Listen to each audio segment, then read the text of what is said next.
avance en eau profonde et lâche les freins de la réticence. Amen. Lâche les freins de la réticence. Nous en saurons plus tout à l'heure. Amen. Bien-aimés, que toute la gloire ce matin revienne à notre Dieu, celui-là qui est au milieu de son peuple et qui ne cesse de parler. Amen. Depuis un certain moment, la voix du Seigneur se fait ressentir beaucoup plus fort à l'intérieur de nous. Amen. Je vais tout de suite vous faire remarquer que Dieu a beaucoup de ressources naturelles. Amen. Dieu a donné gratuitement aux hommes que toi et moi nous sommes sur cette terre beaucoup de ressources. Mais ce sont des ressources que vous ne trouverez jamais en surface, en marchant. Même quand vous creusez à 1 mètre, 5 mètres de profondeur, vous n'allez jamais tomber sur les ressources, les richesses que Dieu a cachées dans le sous-sol. Amen. Il faut creuser, il faut aller beaucoup plus en profondeur avant de tomber sur ces richesses que Dieu a cachées là. C'est des richesses que Dieu a mises à ta disposition, à ma disposition. Mais elles ne sont pas accessibles à tous. J'espère qu'on est d'accord. Amen. Et c'est pareil, au fond de la mer, il y a un certain nombre de ressources naturelles, des richesses que Dieu a mis profondément au fond des océans. Et pareil, c'est des richesses qui nous sont destinées, mais elles sont enfouies très, très, très loin. Pour y accéder, il faut des moyens. Amen. Je me rappelle dans la parole de Dieu, une femme disait à Jésus, d'abord c'est Jésus qui était la première personne à lui parler. Et il lui dit, si tu connaissais le don de Dieu, et qui est celui-là qui te dit, donne-moi de l'eau à boire, ce serait toi qui lui aurais demandé de l'eau à boire. Et sur un ton ironique, cette femme répond à Jésus, mais Seigneur, tu n'as rien pour puiser de l'eau. En plus, le puits est comment? Profond. Alléluia. Pour aller chercher cette denrée indispensable à la vie qui est l'eau, il faut creuser, il faut aller en profondeur. Et la dame disait à Jésus, tu n'as rien pour puiser. Alléluia. Donc pour accéder à ces richesses, à ces ressources que Dieu a cachées dans le sol, il nous faut bel et bien du matériel. Alléluia.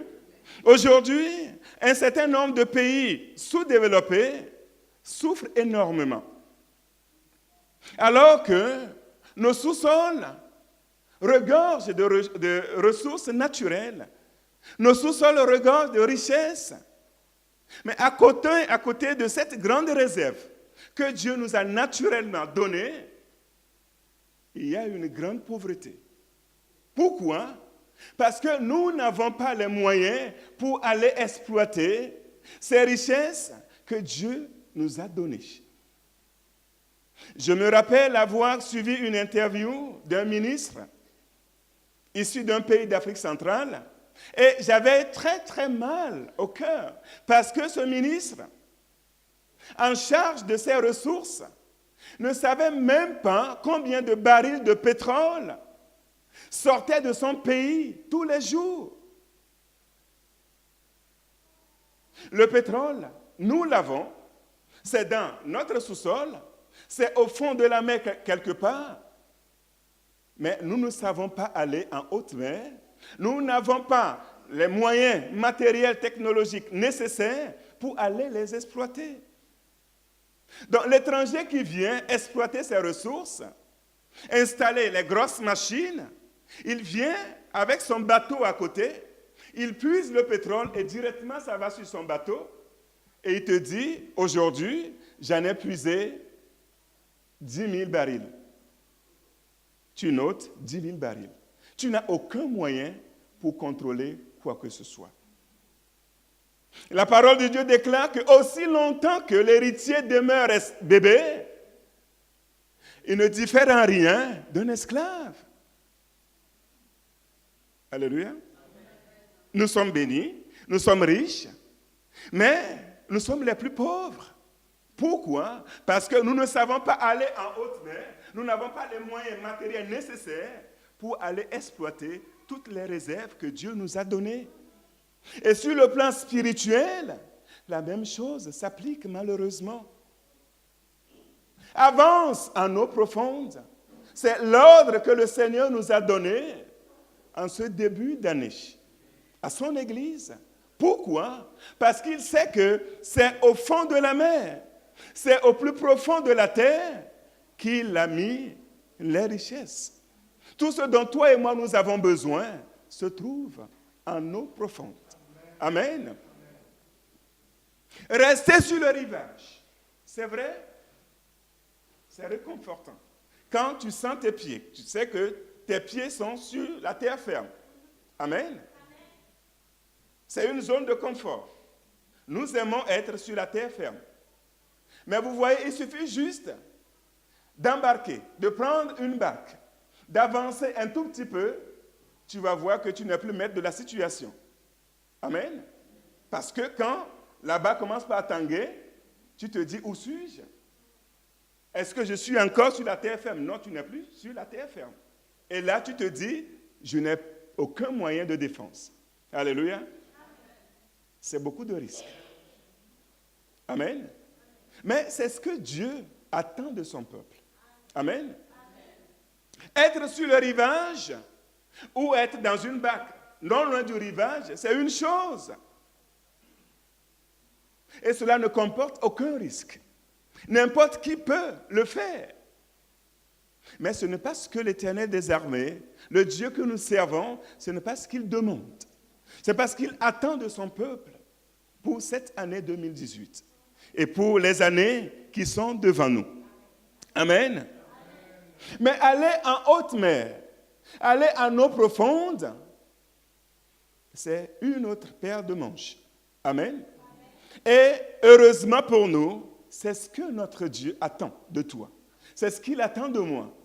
Parce que son cœur saigne. Pourquoi? Parce que son peuple est en train de crever. Son peuple est en train de s'appauvrir alors que nous avons tout sous la main. Amen. Tout ce qui contribue à notre piété, tout ce qui contribue à notre élévation spirituelle, Dieu nous a tout donné. Alléluia. Il veut cette année t'ouvrir les yeux. Il veut m'ouvrir les yeux sur ses richesses et comment y accéder pour pouvoir connaître notre élévation spirituelle. Alléluia. Avance en eau profonde. Et le sous-thème que j'ai choisi, c'est lâche les freins de la réticence. Dieu appelle, Dieu lance un ordre, c'est un commandement qu'il a donné. Avance. Vous voyez, la dernière fois, le pasteur nous enseignait, Pierre et ses collaborateurs étaient propriétaires de leur entreprise.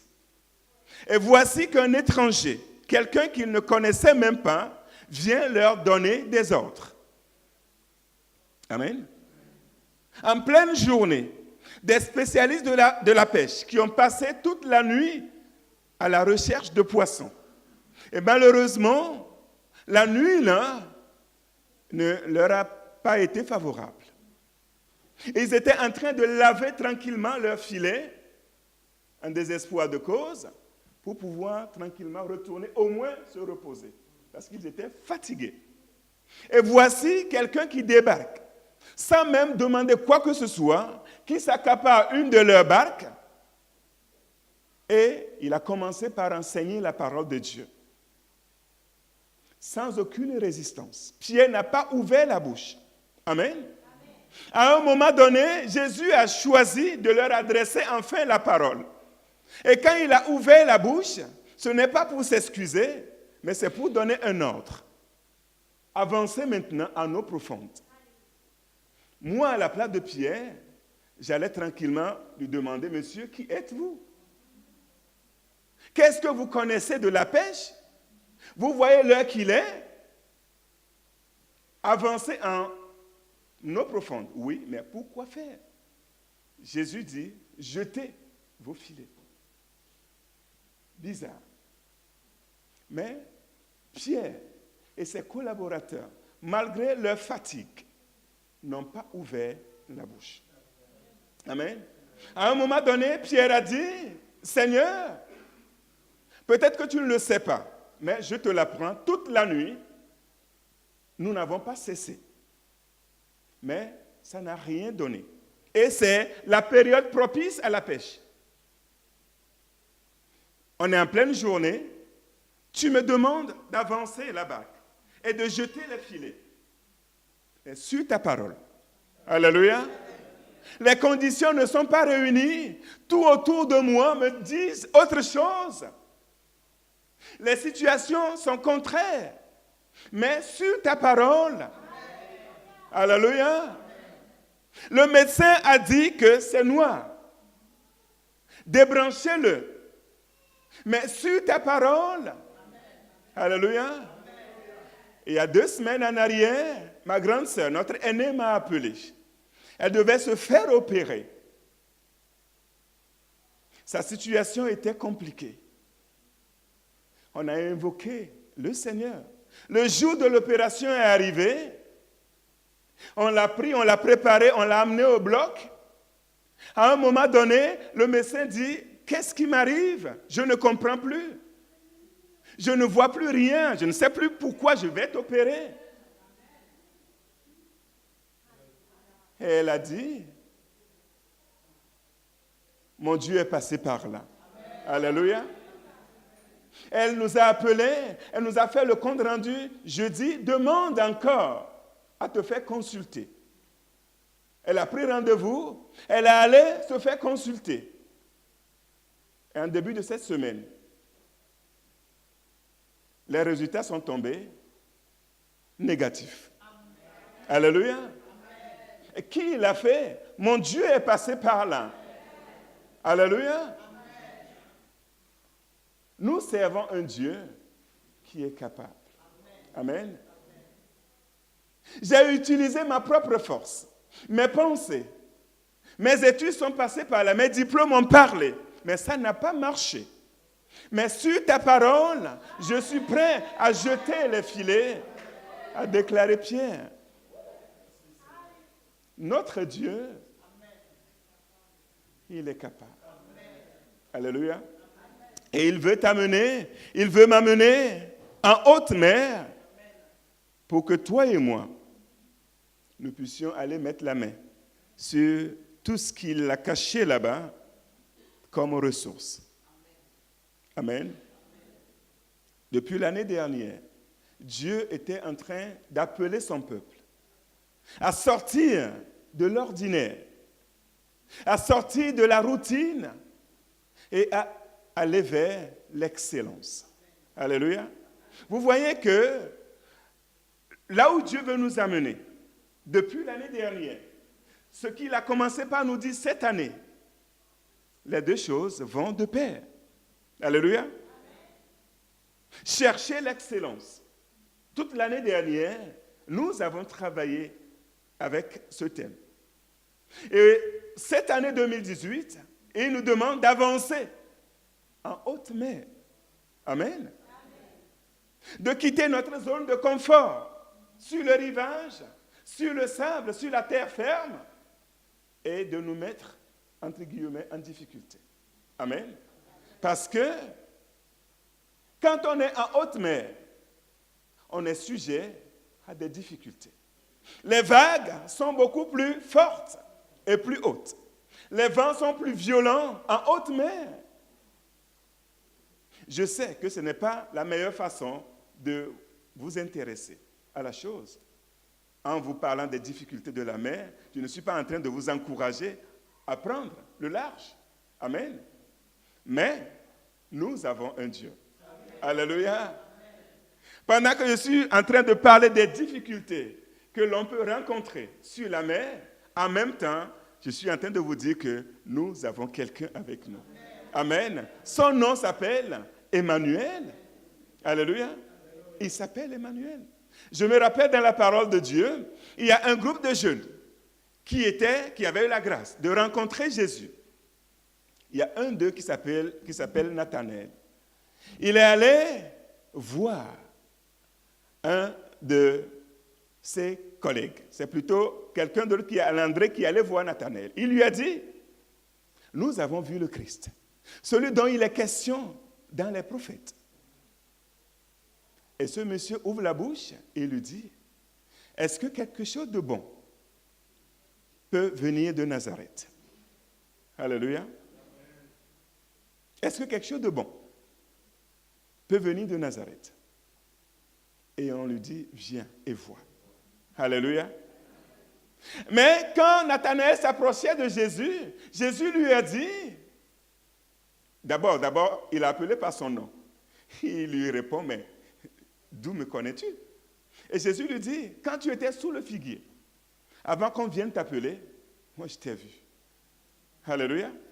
Nous servons un Dieu qui est omniscient. Alléluia. Il est omniscient et il a toute capacité, il a tout pouvoir. Donc aujourd'hui, il y a un des freins de la réticence, un des freins qui te pousse à ne pas dire oui au Seigneur, c'est la peur. Amen. Et je prie pour que l'Esprit de Dieu bannisse de ta vie ce frein qui est la peur. Alléluia. Tu es en train de servir un Dieu qui est à tes côtés et il est un Dieu capable. Alléluia.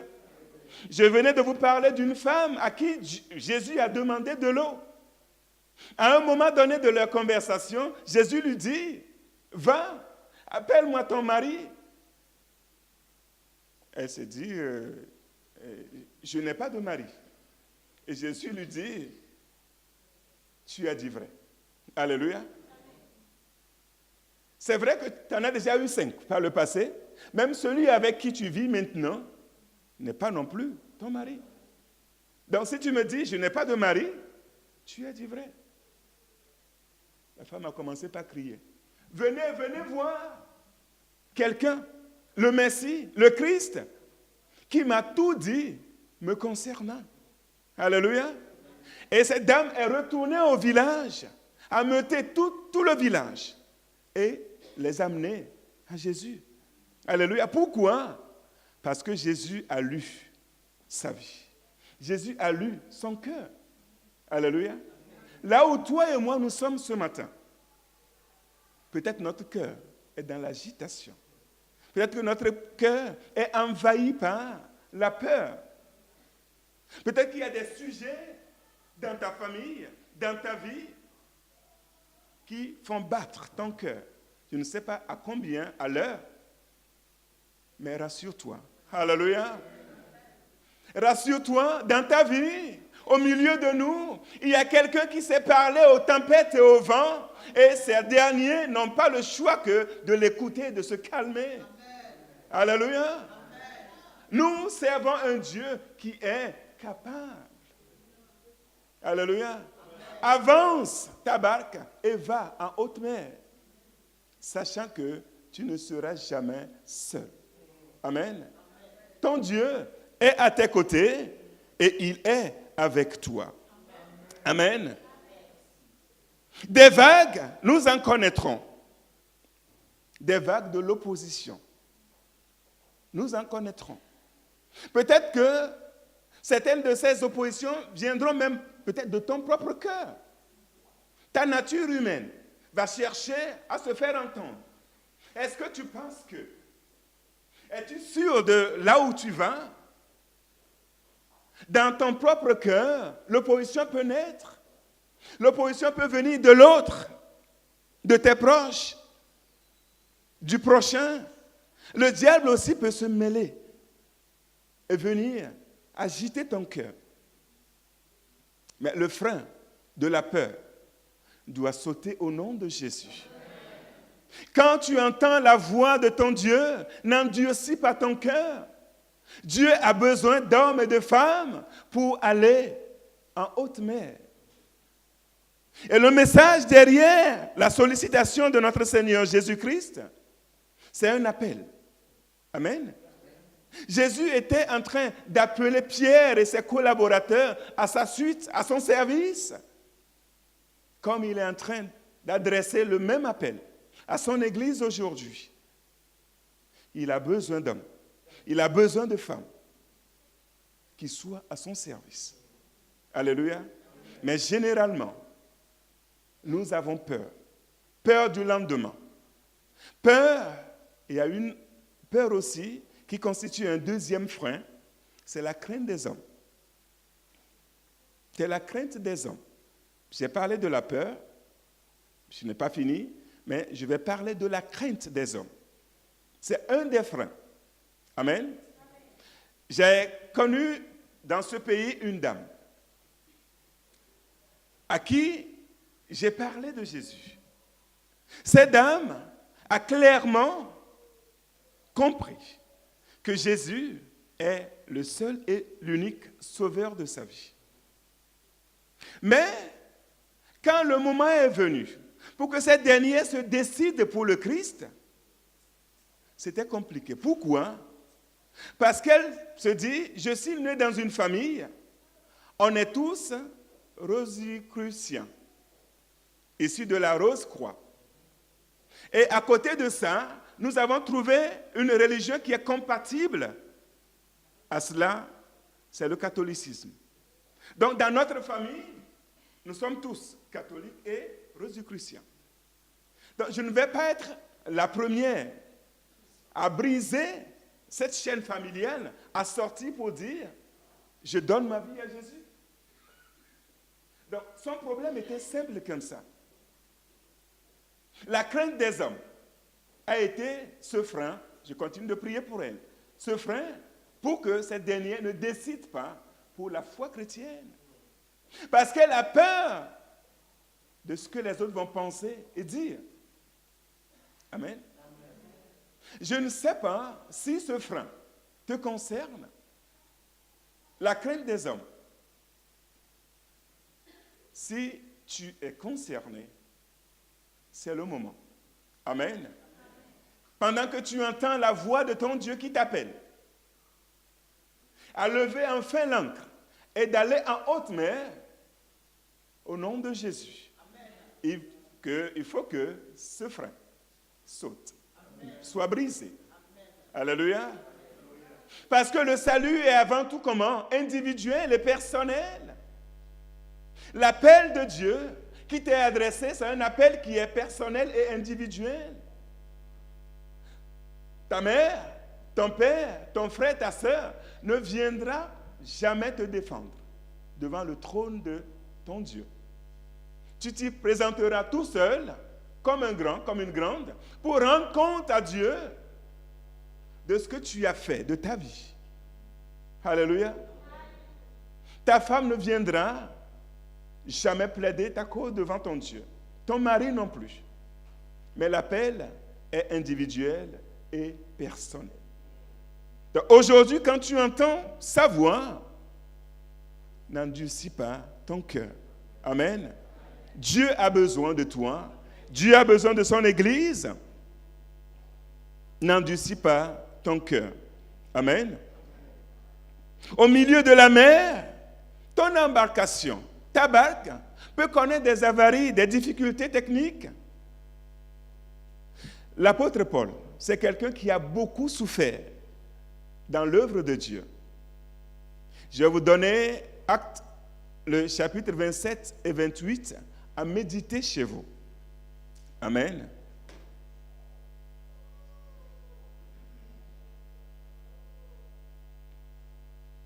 L'apôtre, là nous parlons de la mer, et vous verrez qu'il a beaucoup souffert. Il était en difficulté sur des mers. Ce n'est pas du tout facile de servir Dieu.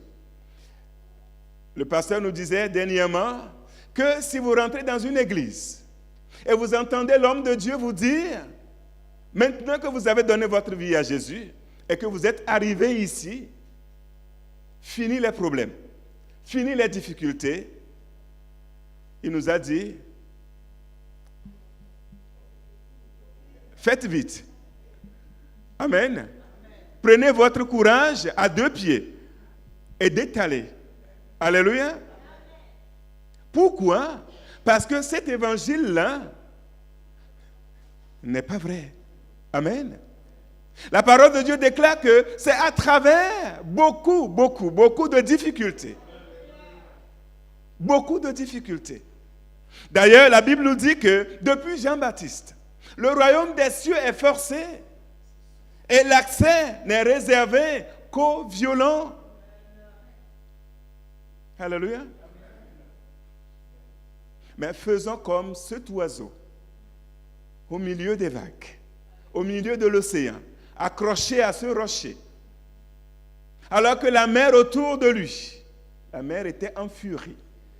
La mer, les vagues s'élevaient, le vent, la tempête. Mais cet oiseau n'était pas du tout inquiété. Pourquoi? Parce qu'il s'est posé sur le rocher. Le roc qui est Jésus-Christ. Alléluia. Dieu a posé en Sion un rocher, une pierre choisie, une pierre de qualité. Alléluia. Et il nous dit que quiconque prend cette pierre pour appui n'aura jamais hâte de s'enfuir. Alléluia. Dans notre marche avec le Seigneur, nous avons en Sion une pierre précieuse qui est choisie exprès pour toi et pour moi. Dieu l'a solidement posée pour que toi et moi, nous puissions nous appuyer sur cette pierre. Alléluia. L'oiseau n'était pas du tout inquiété parce qu'il sait qui il a pris pour appui. Ta tante, ton oncle, ton papa, ta maman, ton pasteur, ton ancien, ton diacre, ta diaconesse, c'est des êtres humains. Si tu les prends pour appui, tu seras déçu. Parce que leurs jours, leurs années sont comptées. Amen. Mais j'en connais un qui vit éternellement. Alléluia. Aujourd'hui, ton oncle qui est aux États-Unis, il a de l'argent, il a les moyens. Demain, son argent va pousser des ailes, va s'envoler. Et du riche qu'il était, il deviendra plus pauvre que toi. Ton appui vient de sauter. Amen. Le pont sur lequel tu comptais vient de sauter. Et tu te retrouves et tu te dis, comment est-ce que je fais? Alléluia. Lâche les freins. Amen. Lâche les freins. Le sage Salomon était en train de nous dire quelque chose. Dans Ecclésiaste 11, que nous avons lu le verset 4, il nous dit, celui qui observe le vent ne sèmera point. Et celui qui regarde les nuages ne moissonnera point. C'est un avertissement qu'il est en train de nous lancer. Est-ce que les marins pêcheurs ne sortent que quand il fait un temps splendide sans aucun nuage?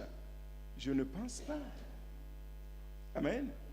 Même si ce pêcheur-là attendait le beau temps avant de sortir, une tempête peut survenir à n'importe quel moment. Il peut se faire surprendre par une tempête. Si tu passes ton temps à scruter le ciel, en attendant le beau temps, avant d'aller semer, Salomon le sage est en train de nous dire que ça n'arrivera jamais. Amen. Celui-là qui passe son temps à regarder les nuages ne moissonnera jamais. Alléluia. Ça veut dire quoi? Ça veut dire qu'il y a un risque à prendre. Il y a un risque à prendre. Dans la vie des enfants de Dieu, dans la vie du peuple d'Israël, ils étaient bel et bien sauvés, mais à un moment donné, Dieu a dit à Josué de se lever et de traverser la mer avec ce peuple qui vient d'être sauvé. Ils traversent la mer Rouge et après c'est pour aller conquérir la terre promise. Alléluia. Nous sommes bel et bien sauvés, mais nous avons des conquêtes à faire. Notre couronne doit être conquise. Amen. Nous devons faire graver nos noms sur des couronnes auprès du Seigneur. Alléluia. Et ça, c'est une conquête à faire. Nous ne l'avons pas le jour où nous levons nos deux mains pour dire « Je donne ma vie à Jésus ». Certes, nous sommes sauvés à partir de ce jour. Mais s'agissant de couronnes, il faut aller les conquérir. Alléluia. Israël était appelé à aller conquérir la terre promise. Ils avaient plusieurs peuples païens à aller défier avant d'arriver à Canaan. Enfants de Dieu que nous sommes, nous avons des combats à mener. Nous avons de la conquête à faire. Heureusement pour toi et pour moi que dans ce combat, nous ne sommes pas seuls. Alléluia. Nous avons quelqu'un à nos côtés. Nous avons quelqu'un qui marche avec nous. D'ailleurs, ce n'est pas ton combat, ce n'est pas mon combat. Alléluia. Moi, j'attends juste la victoire. Mais celui qui combat, ce n'est pas moi. Alléluia. Celui qui combat, ce n'est pas moi. Donc, si tu es là, devant moi ce matin, et tu penses que tu peux quelque chose dans ce combat, détrompe-toi. Remets le combat au propriétaire. Alléluia. Celui-là qui sait mieux combattre, d'ailleurs, son nom est l'Éternel des armées. Remets-lui le combat. Alléluia. Et dans le calme, il agira pour toi. Alléluia. Notre Dieu est un vaillant soldat. Amen. Et le beau temps, peut-être, n'arrivera jamais. Je me rappelle, dans cette semaine, je me suis levé le matin pour aller au travail et le vent partout. Et quand j'étais prêt pour sortir de chez moi, plus de courant dans toute la ville. Je dis, mince, est-ce qu'il faut sortir? Est-ce qu'il faut rester? Mais je n'avais pas le choix. J'ai juste trouvé de la lumière déposée dans l'escalier chez moi et je suis parti. Amen. Peut-être le beau temps ne viendra, n'arrivera jamais. Mais il faudrait que toi et moi, nous puissions aller en haute main parce que nous sommes attendus. Amen. Nous sommes attendus. L'apôtre Paul dira à son fils Timothée, prêche la parole, insiste en toute occasion, favorable ou non. Amen. Prêche la parole, insiste en toute occasion, favorable ou non. Ça veut dire que toi et moi, nous n'aurons pas d'alibi devant le trône de notre Dieu. Pas de prétexte. Je ne suis pas sorti à évangéliser parce qu'il pleuvait, parce qu'il neigeait. À mon avis, devant le trône de Dieu, ça ne passera pas. Parce que Paul a dit, en situation favorable ou non. Amen. Prêche la parole, insiste. Et parlant de l'évangélisation, Paul est allé jusqu'à dire à son fils Timothée que pour moi, quand je prêche la parole, ce n'est pas un sujet de gloire pour moi. Car la nécessité m'en est imposée. Et malheur à moi si je ne le fais pas. Donc pour lui, c'est une question de vie ou de mort. Ce n'est pas pour moi un sujet de gloire d'aller évangéliser. La nécessité m'en est imposée. Et malheur à moi si je n'évangélise pas. Alléluia. C'est quoi une nécessité? Le français nous dit est nécessaire ce qui ne peut pas ne pas être. Ça veut dire que toi et moi, nous n'avons pas le choix.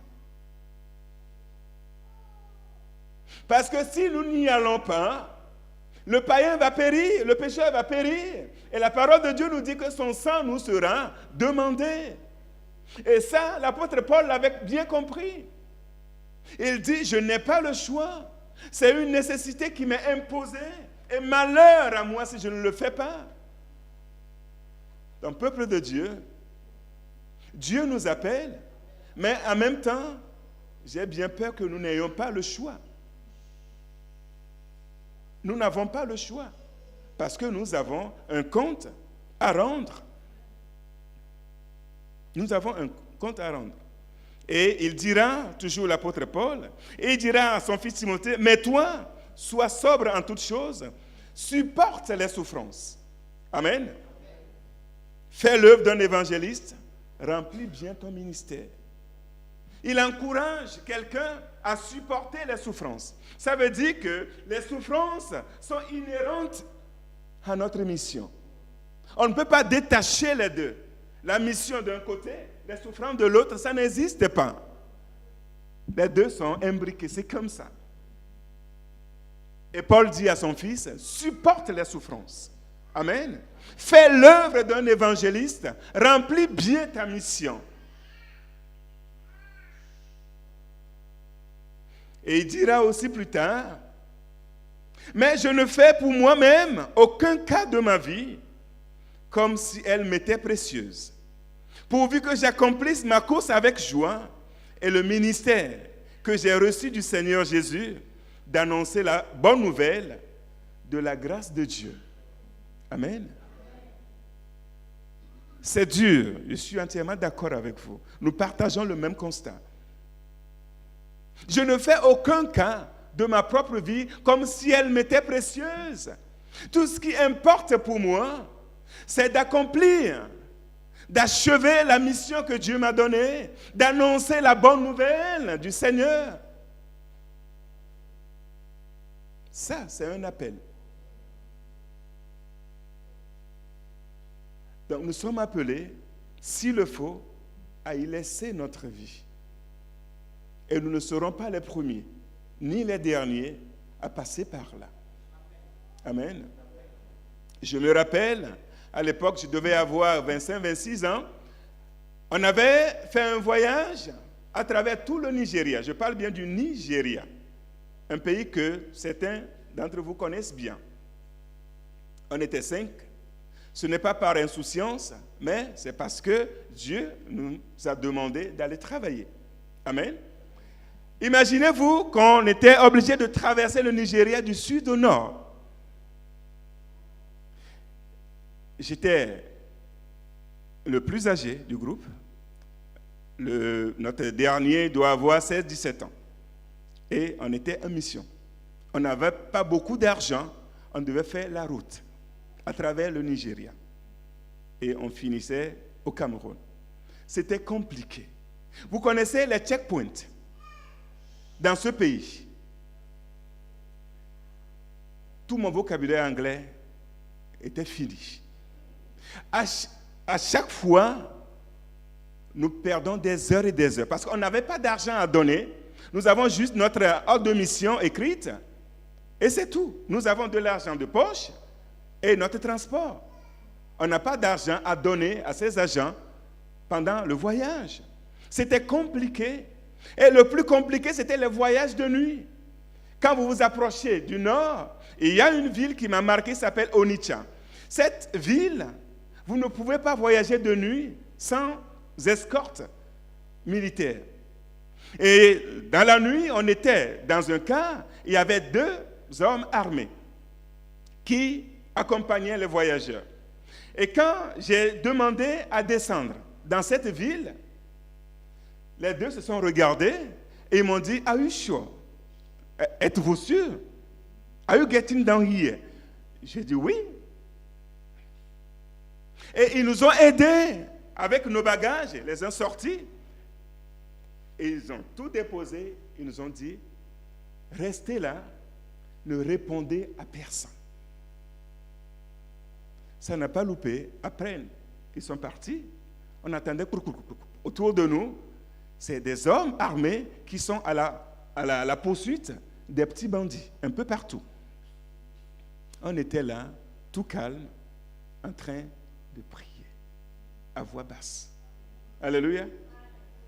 Mais autour de nous, Alléluia. Il y avait une telle présence de Dieu que nous n'étions pas inquiétés. Nous n'étions pas inquiétés, pas du tout. Et Dieu nous avait ouvert des portes. On était reçus dans des églises. On était pour eux une source de bénédiction. Ils étaient pour nous une source de bénédiction. On a fait ça jusqu'à rentrer dans le Cameroun.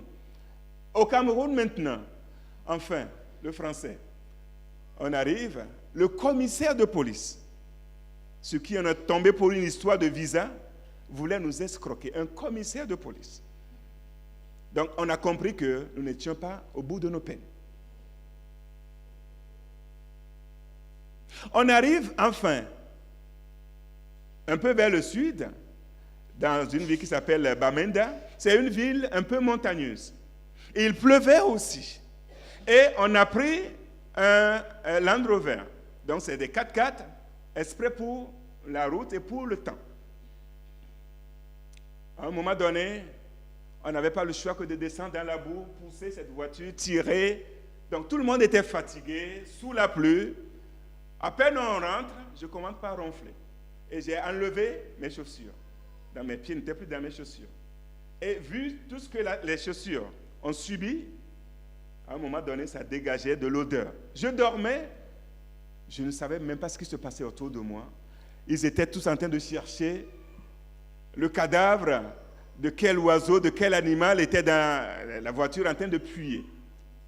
Je ne savais pas que c'était mes chaussures. Ça cherchait de partout. Il y a un des militaires qui est venu proche de moi et dit, ah, c'est lui, c'est là qu'ils m'ont réveillé. J'ai failli être lynché le jour-là. J'ai failli être lynché. Vous voyez, et il y a des choses que nous lisons dans la parole de Dieu, que nous vivons nous-mêmes, et nous avons cette ferme assurance que celui-là qui nous a appelés, celui-là qui t'appelle ce matin, cet après-midi, c'est quelqu'un qui a les moyens de protéger, les moyens de garder son peuple que nous sommes. Amen. On a fait tout ce voyage sans aucune difficulté.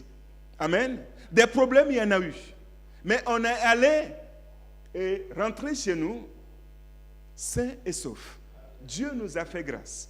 Amen. Donc je te le dis juste pour t'encourager et te dire que celui-là qui t'a appelé, tu peux lui dire oui, me voici. Amen. Parce qu'il ne te laissera pas seul. Tu peux lâcher les freins. Amen. Ne te laisse pas emporter par la peur.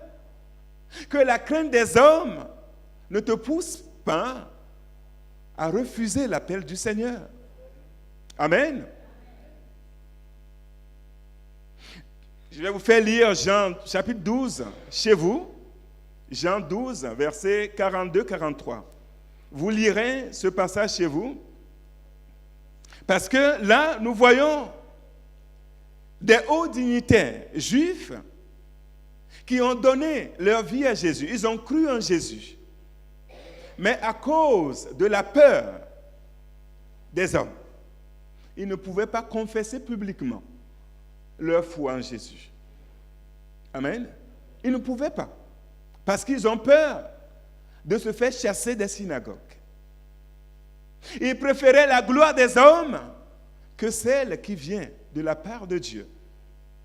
Et je ne souhaite pas que ce soit ton cas. Peut-être que tu te dis, si je dis oui au Seigneur, si je donne mon cœur, ma vie à Jésus, j'aurai des difficultés chez moi. J'aurai des problèmes en famille, dans mon travail. Je ne sais pas. Mais rassure-toi que quand tu donnes ton cœur, ta vie à Jésus, Jésus devient ta force. Il devient ton appui, il devient ton défenseur, il devient ton avocat. Tu n'as rien à craindre. Tu peux dire oui au Seigneur, oui à son appel. Ce qu'il te demande aujourd'hui, c'est d'avancer ta barque et d'aller en haute mer.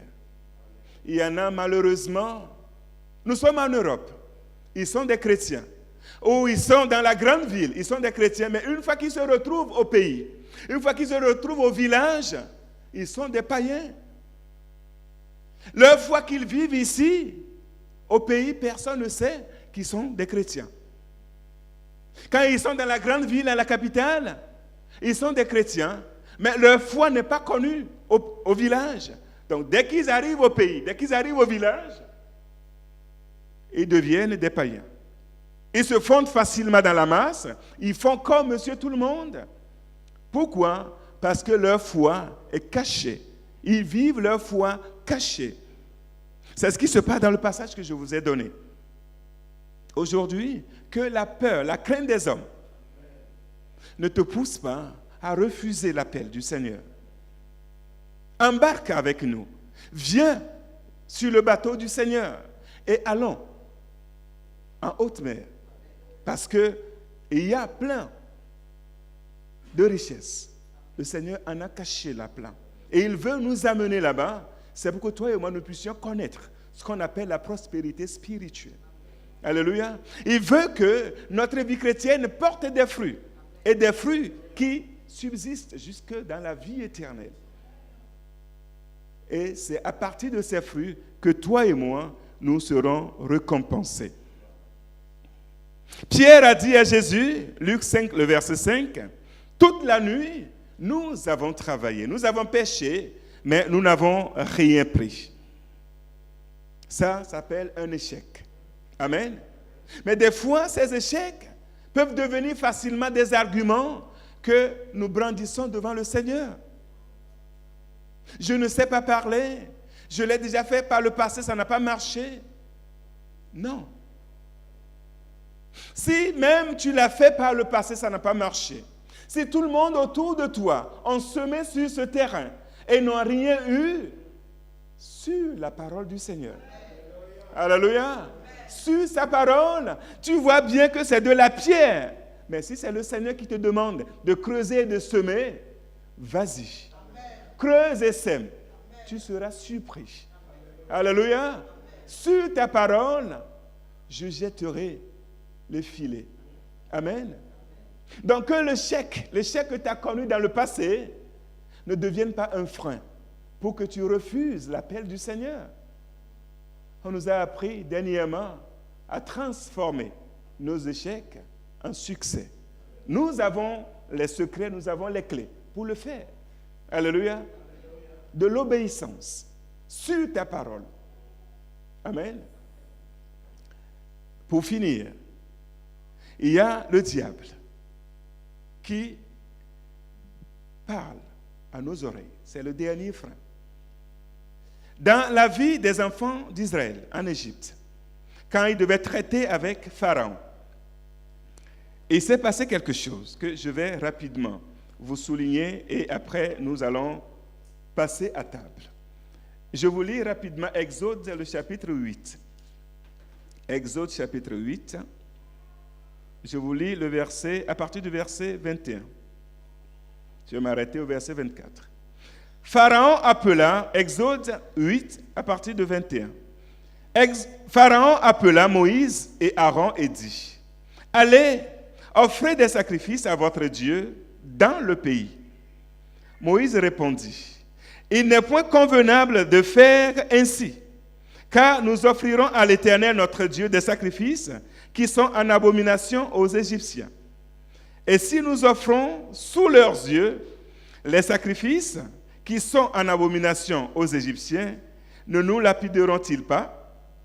Nous ferons 3 journées de marche dans le désert et nous offrirons des sacrifices à l'Éternel notre Dieu selon ce qu'il nous dira. » Pharaon dit, « Je vous laisserai aller pour offrir à l'Éternel votre Dieu des sacrifices dans le désert.